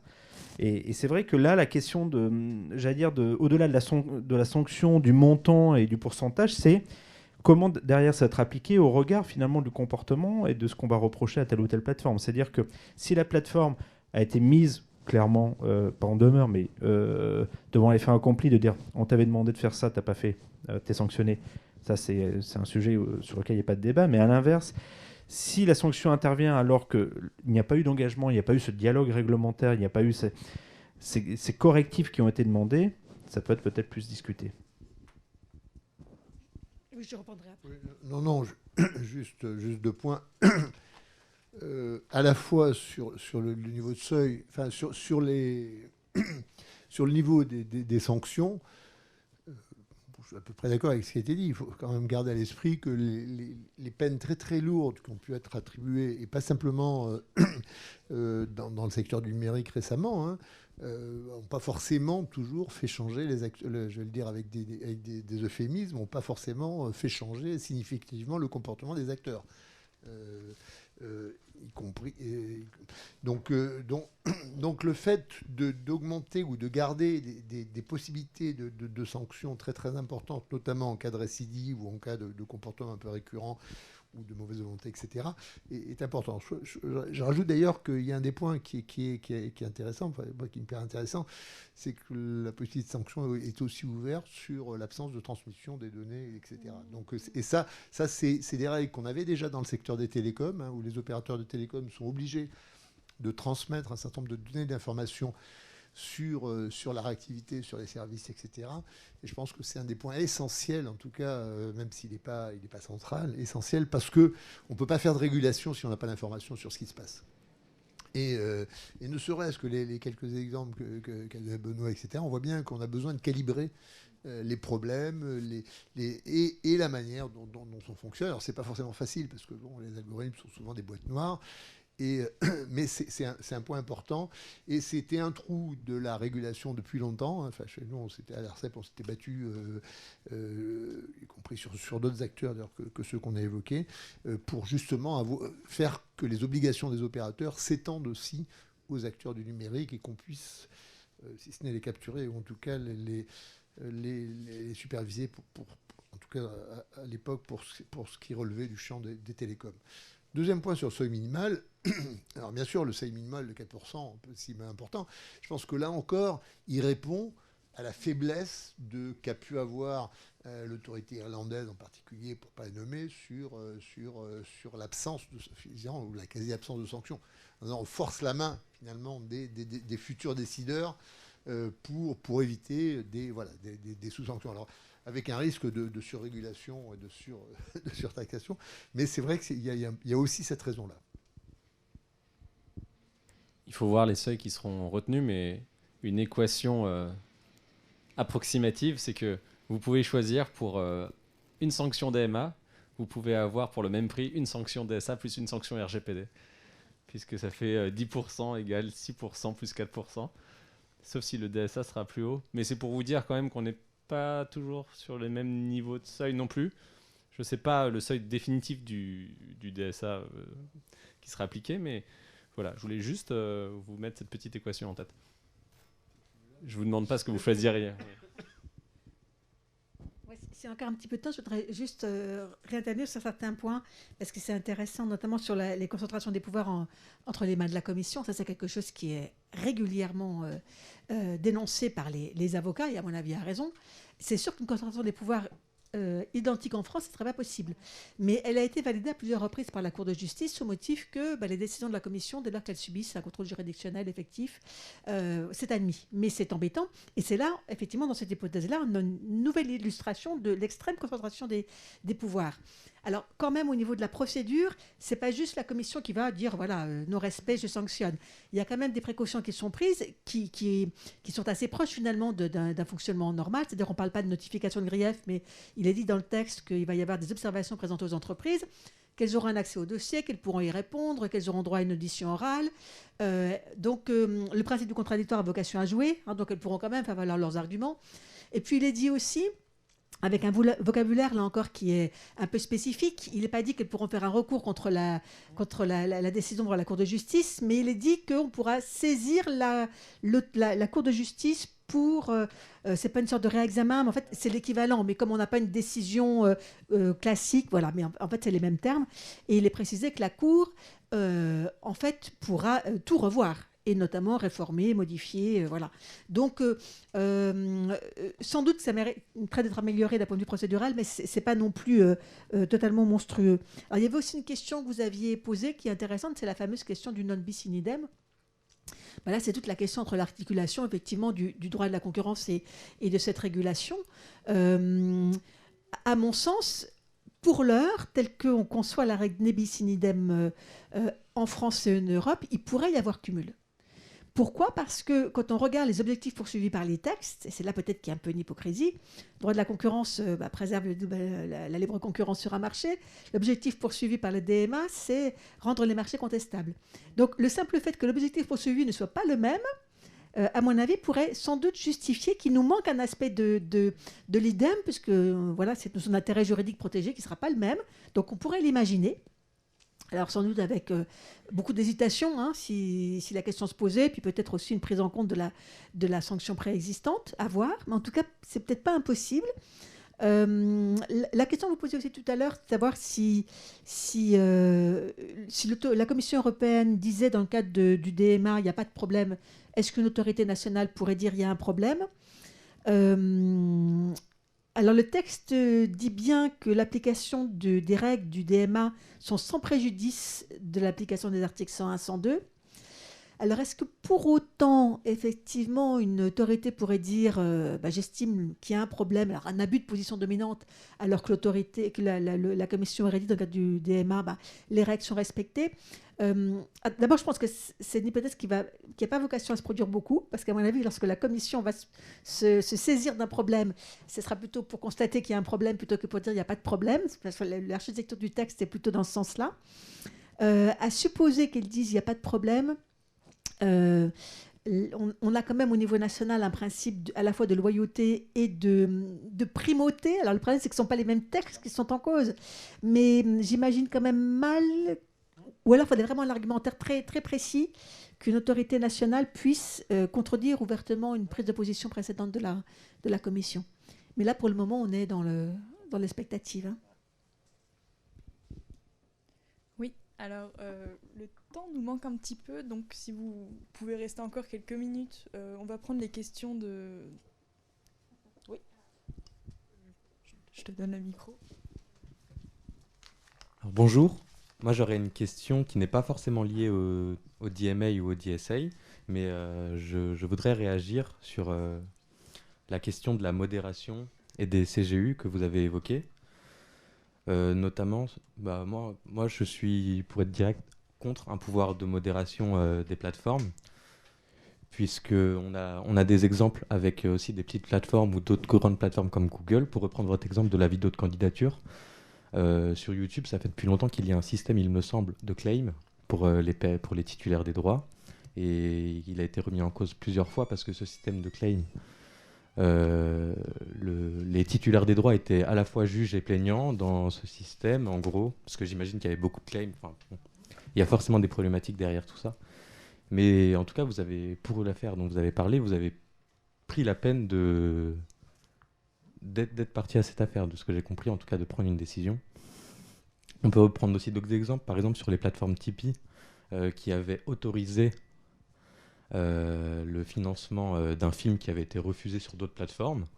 Et en fait, tout ça j'en viens au fait que pour moi, ça témoigne de décisions politiques. Et les CGU ne sont pas votés par les citoyens. Et les plateformes ne sont pas des juges. Donc, du moment, pour Tipeee, là où ça pose peut-être moins de problèmes, pour de très grandes plateformes comme Facebook, ou Meta plutôt, ou enfin bref, Google, etc., pour moi, ça me pose un vrai problème que ce ne sont pas des juges et que j'ai de plus en plus l'impression qu'on entre dans une espèce de justice des CGU. Or, les CGU défendent généralement plutôt des intérêts privés. Et voilà, moi ça m'a fait un peu réagir parce que je trouve ça assez dangereux de confier un grand pouvoir de modération aux plateformes, qui sont des lieux d'espace public, de débat public, qui se sont imposés dans la vie de tous. Donc peut-être que pour les grandes plateformes, donc je vais un peu plus loin que le DMA, hein, mais moi, ça me pose quand même pour moi, c'est des problématiques importantes. Merci. Je ne sais pas si sa question, si ça Moi, appelle une réponse. Mais... Moi, je peux répondre. Je vais pas faire un long point. Je vais vous dire ce que j'ai dit ça ce matin à un membre de la Commission européenne. J'ai dit, parce qu'il disait quand même, Internet c'est le Far West. J'ai dit oui, mais vous nous avez demandé d'être le shérif.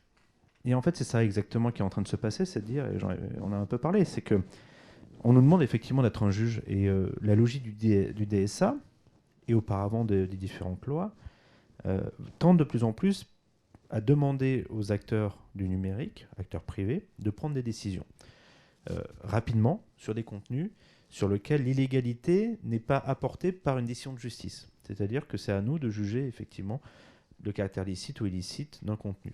Et donc, il y avait un premier élément qui avait été apporté par la fameuse décision du Conseil constitutionnel sur la loi confiance dans l'économie numérique, en rajoutant le fameux manifestement. Mais encore une fois, manifestement, c'est encore une question d'appréciation. Sur la partie, en fait, de manière générale, sur les outils de modération, là où vous avez raison, c'est que les CGE reflètent des choix privés. Ça reflète nos choix. On a décidé que sur nos plateformes, on ne voulait pas de pornographie. C'est pas illégal en soi, la pornographie. Mais on n'en veut pas sur la plateforme.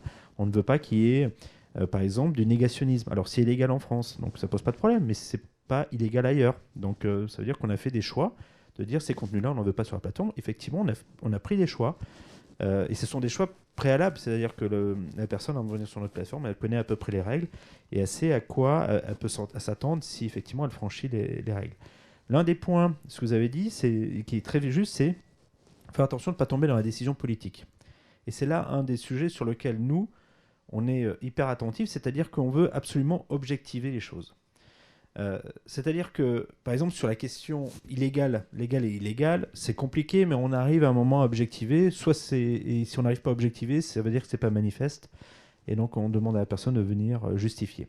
Sur la partie droit d'auteur, ce qui se passe, c'est qu'en matière de droit d'auteur, il y a un outil, effectivement, chez nous, qui s'appelle Content ID, qui analyse l'ensemble des éléments. Vous faites, en fait, une reprise intégrale d'un film qui a été protégé par le titulaire de droit. Le titulaire de droit a dit... ce contenu-là, il est protégé sur cette zone territoriale et donc j'interdis les copies. C'est blanc ou noir, il n'y a pas de problème. Mais aussi, l'outil est configuré, c'est-à-dire qu'il est configuré pour justement gérer un certain nombre d'exceptions, notamment celle de co-extrait ou de fair use en droit anglo-saxon, qui permet, et c'est pour ça que par exemple la vidéo du fameux candidat n'a pas été coupée à l'origine, parce que justement elle est rentrée dans une première analyse par le système, cette fois-ci pas par l'humain à ce moment-là, mais par le système, comme étant rentrant potentiellement dans les exceptions.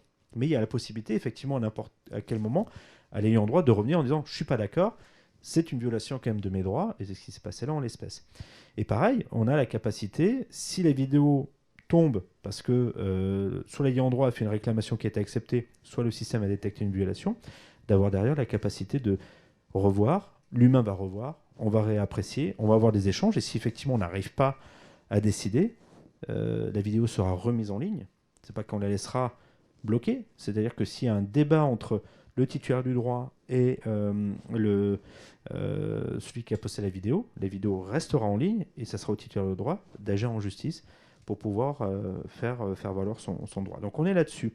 Mais c'est vrai que l'enjeu pour nous toujours, et ce sera l'enjeu avec le DSA de plus en plus, le DSA, c'est une surresponsabilité qu'on met sur les plateformes, sur les outils de modération. Donc oui, on va être tenu de faire la modération, oui, on va être tenu de renforcer la modération, et il va falloir que nous, on soit le plus vigilant possible pour que cette modération s'appuie toujours sur des critères objectifs. Et c'est ça, et on parlait tout à l'heure l'exemple que tu prenais sur le Covid, c'était sur le virus, etc. Moi, j'ai eu un cas très concret à gérer quand on nous a demandé de supprimer les vidéos d'un certain grand professeur marseillais en disant il présente un traitement médical comme soignant le Covid, c'est médicalement faux. Qu'est-ce qu'on fait? On supprime ou on ne supprime pas? Donc qu'est-ce qu'on a fait? On a analysé, on a regardé ce que disait l'OMS. L'OMS ne disait rien, donc on ne faisait rien. L'OMS à un moment a dit non, c'est pas un traitement, donc on a supprimé. 15 jours après, il y a eu la fameuse étude du Lancet qui a dit l'inverse, donc l'OMS est revenu en arrière. On a remis les vidéos. 15 jours après, remise en cause du Lancet, donc l'OMS est revenu en arrière, et on est revenu en arrière, et les vidéos ont été supprimées. Et c'est ça en permanence. Donc on essaie toujours de se raccrocher, qu'on n'est pas sur des sujets illégaux, on essaie toujours de se raccrocher à des choses qu'on peut objectiver au maximum. Parce que justement, pour ne pas tomber dans la décision politique, ou en gros à la tête du client en disant « toi je t'aime pas, je t'enlève ta vidéo ». Et c'est ce qu'on disait aussi sur les règles de modération. Le DSA va nous obliger à objectiver et à justifier et à expliquer les pratiques de modération. D'où l'importance pour nous de toujours s'appuyer sur une règle objective.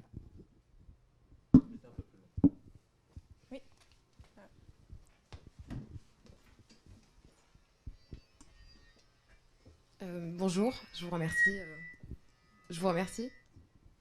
Bon.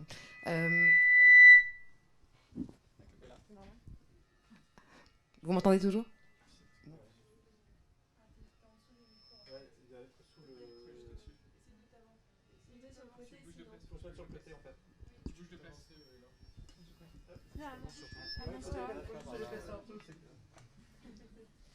Du coup, ma question. Alors, c'est une question peut-être légèrement cynique, mais c'est par rapport à la concurrence et par rapport aux startups, et notamment la position des startups dans les marchés aujourd'hui.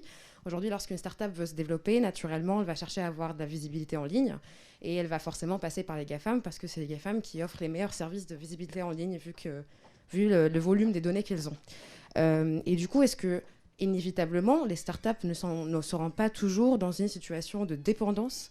Et est-ce qu'aujourd'hui, on ne devrait pas imaginer un droit de concurrence du numérique, en fait, un droit de concurrence complètement différent qui prend réellement en compte l'essence même du numérique, la vitesse de la croissance, l'interdépendance de ces acteurs, etc., etc.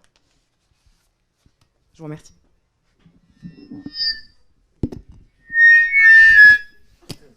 Désolée pour ce bruit. J'ai pas en fait extrêmement bien compris la question sur est-ce que le droit de la concurrence pourrait créer un droit de la concurrence spécifique au numérique, c'est ça?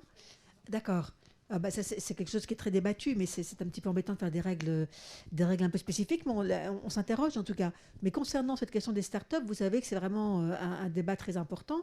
On a beaucoup reproché effectivement au droit des concentrations de permettre de poser des seuils qui font que lorsqu'une startup est rachetée par une grosse entreprise du numérique, elle est généralement en dessous des seuils, donc il n'y a pas de contrôle à quelques exceptions près.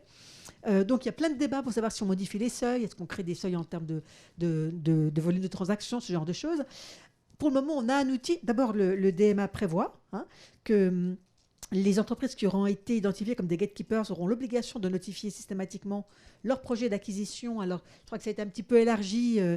C'est plus seulement les acquisitions d'opérateurs qui sont également dans le même secteur, c'est un petit peu plus large. Donc, c'est déjà prévu. Et par ailleurs, là, c'est un tout petit peu technique. Dans le règlement concentration européen, le règlement 339/2004, il y a un article 22 qui permet à une autorité de concurrence de renvoyer une affaire, normalement qui serait dans son giron, de le renvoyer auprès de la Commission européenne pour qu'elle l'étudie. Et sous la pression du gouvernement, enfin la demande du gouvernement français, la Commission a accepté que cet article 22 soit mobilisé pour qu'une autorité de concurrence puisse renvoyer à la Commission européenne une affaire qui serait en deçà des seuils nationaux. Donc l'autorité nationale pourrait renvoyer à la Commission européenne une affaire qui n'est même pas de sa compétence. Et ce qui est visé très explicitement, c'est ça, c'est des opérations de concentration qui concerneraient un territoire et qui auraient échappé sinon au radar.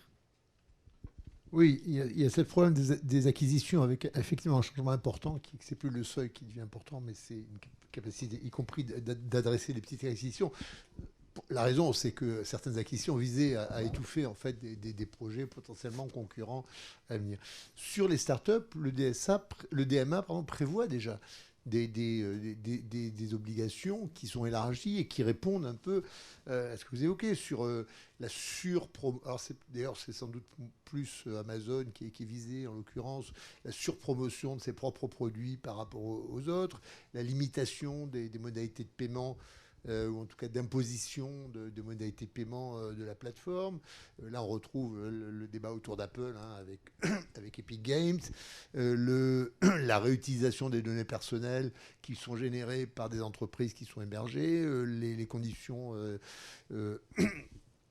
discriminantes ou la préinstallation éventuellement de certaines applications. Donc on voit qu'on a déjà, quand on rentre un peu plus précisément dans les obligations qui vont être imposées à ces gatekeepers, des solutions qui cherchent justement à prévenir un peu le point que vous mentionniez. Oui, alors je précise, on va prendre une dernière question parce que le temps nous manque malheureusement. Donc excusez-moi, c'est la première personne que j'ai vue. Merci beaucoup. Ok, je vais me décaler. Du coup, je vais faire rapide. Je vais évoquer quelque chose que vous avez succinctement évoqué, qui est le démantèlement, mais qui finalement est très important, je pense, par rapport à tout ce qui a pu être évoqué, que ce soit par vous ou également par les questions. C'est est-ce que finalement, il n'est pas déjà trop tard? Vous l'avez dit en ouverture de cette conférence, l'Europe est en retard. Mais elle est plus qu'en retard, hein. Elle est même pas sur la ligne de départ. Malheureusement, c'est comme ça, c'est vrai, c'est un constat. Donc finalement, est-ce que ces textes, ils n'arrivent pas trop tard? Est-ce que finalement, ils seront juste là, un peu, sans être méchants, décoratifs, et que sanctionner, c'est bien, c'est une chose, mais finalement, est-ce que le problème, il n'est pas plus loin? Dans le sens où, en fait, c'est ce que vous avez dit, il y a un écosystème, il y a plusieurs écosystèmes qui sont créés, qui sont implantés, et donc personne dans cette salle n'est capable, ou très peu, de s'en détacher. C'est impossible, on ne peut pas faire sans. Et donc finalement, la question qu'il faudrait se poser, c'est est-ce qu'il ne faut pas repenser? C'est bien de légiférer, de penser à sanctionner, mais est-ce qu'il ne faut pas repenser grâce à ces textes, hein? Mais finalement, voilà, le problème, c'est que à la base, ces écosystèmes, ils ont été fondés sur une logique économique qui repose principalement sur les données personnelles, sur un monopole d'un marché. Donc voilà, est-ce qu'il ne faudrait pas juste repenser? Je crois qu'il ne faut pas... Enfin, je serais moins pessimiste que vous. Je pense qu'il ne faut pas mélanger des enjeux de politique industrielle et des enjeux de régulation. Les enjeux de régulation, elles visent effectivement à établir les règles du jeu sur un marché, etc. Je l'ai dit tout à l'heure, créer un espace numérique sûr, ouvert, etc. L'absence d'acteurs européens dominants, majeurs sur le secteur, c'est une autre question qui relève plus de stratégie industrielle. Et là, pour le coup, je vous suivrai sur le fait que l'Europe est à la ramasse, elle a raté le coup. Et c'est pas en suivant ce qui se fait il y a encore des marchés sur lesquels se développer. Tout ce qui relève de l'Internet des objets. On a parlé de l'IA tout à l'heure aussi, qui est mentionné, etc. Les formes d'énergie. Donc il faut dire, c'est des stratégies de tech leap, hein, où on saute une génération technique pour aller à la suivante parce que le coup est déjà perdu. Mais l'enjeu du cadre de régulation, il est différent. Il n'est pas de promouvoir des acteurs. Il est d'organiser l'espace numérique européen. D'accord. Je vous remercie déjà d'avoir participé à cette conférence qui était très enrichissante et je remercie pour les très bonnes questions posées par les différents participants. Merci beaucoup. Bonne soirée.